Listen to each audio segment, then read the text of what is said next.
బస్తీ చివరన ఒక చిన్న క్లినిక్. బయట పెద్ద అక్షరాలతో డాక్టర్ పేరు, లోపల టెథోస్కోప్, బీపీ యంత్రం, ఇంజెక్షన్లు, మందుల ర్యాకులు, రోగులతో కిక్కేసిన గది. చూస్తే నిజంగానే వైద్యుడు క్లినిక్లా కనిపిస్తుంది. కానీ ఆ కుర్చీలో కూర్చున్న వ్యక్తి నిజంగా డాక్టరేనా? ఆయనకు వైద్య విద్య ఉందా? వైద్యం చేయడానికి అర్హత ఉందా అని మాత్రం చాలామంది రోగులు పరిగణించరు. దీంతో అరకొర వైద్యంతో అలాంటి ఫేక్ డాక్టర్స్ అమాయకుల ప్రాణాలను తీస్తున్నారు.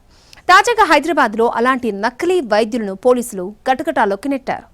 తక్కువ ఖర్చుతో చికిత్స చేస్తాడని, క్లినిక్ ఇంటి పక్కనే ఉంటుందని, రాత్రి వేళల్లో కూడా అందుబాటులో ఉంటాడని, చిన్న క్లినిక్ కాబట్టి ఖర్చు తక్కువగా ఉంటుందని భావించి బస్తీలు, గల్లీల్లోని క్లినిక్లను ఆశ్రయిస్తున్నారు జనాలు. కానీ అదే ఇప్పుడు జనాల పాలిట ప్రాణాంతకంగా మారుతోంది. హైదరాబాద్లో గల్లీకో క్లినిక్లా వెలిసిన కొన్ని కేంద్రాల్లో ఎలాంటి వైద్య అర్హతలు లేని వ్యక్తులు డాక్టర్లుగా చలామణి అవుతూ ప్రజల ప్రాణాలతో చెలగాటమాడుతున్నారు. సికింద్రాబాద్, జూబ్లీహిల్స్ జోన్ల పరిధిలో ప్రత్యేక నిఘా పెట్టి నిర్వహించిన టాస్క్ ఫోర్స్ పోలీసులు తమ ఆపరేషన్లో ఏకంగా 11 మంది నకిలీ వైద్యులను అరెస్ట్ చేశారు. ఓ మెడికల్ షాప్ యజమానిని కూడా పోలీసులు అదుపులోకి తీసుకున్నారు.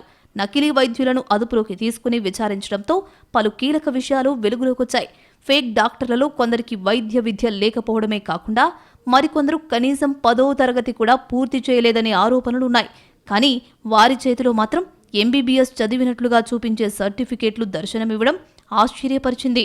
పక్క రాష్ట్రాల్లోని యూనివర్సిటీల్లో వైద్య విద్య అభ్యసించినట్లు చూపించే ధృవపత్రాలను సమర్పించి క్లినిక్లు ఏర్పాటు చేసుకున్నట్లు పోలీసులు గుర్తించారు.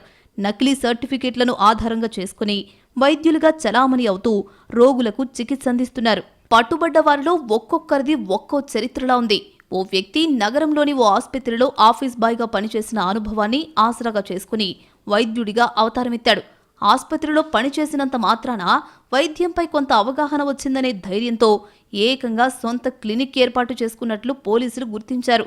తనను తాను సూపర్ స్పెషాలిటీ డాక్టర్గా పరిచయం చేసుకుంటూ రోగులకు వైద్యం చేసినట్లు పోలీసులు చెబుతున్నారు.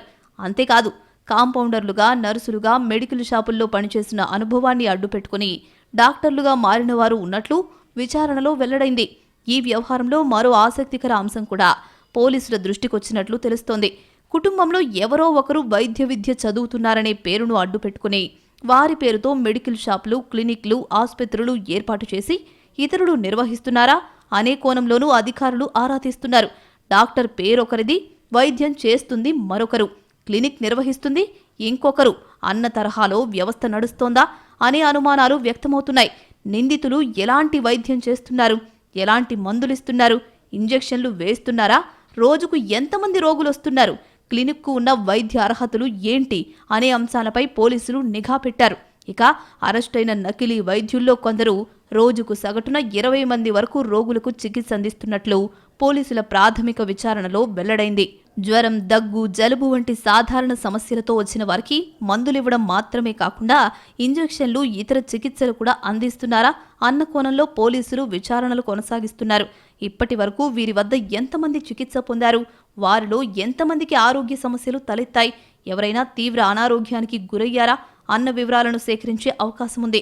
హైదరాబాద్లోని గల్లీలో నడుస్తున్న చిన్న క్లినిక్ల వెనుక ఎవరున్నారు, ఎంతమంది నిజమైన వైద్యులు, ఎంతమంది నకిలీలు, ఎవరు నకిలీ సర్టిఫికేట్లు తయారు చేస్తున్నారు, ఎవరు వారికి అండగా నిలుస్తున్నారు అన్న ప్రశ్నలు ఇప్పుడు తెరపైకొచ్చాయి. హైదరాబాద్లో వెలుగు చూసిన ఈ వ్యవహారం వెనుకున్న అసలు నెట్వర్క్ను ఛేదించడమే ఇప్పుడు పోలీసులకు అసలు సవాల్గా మారింది.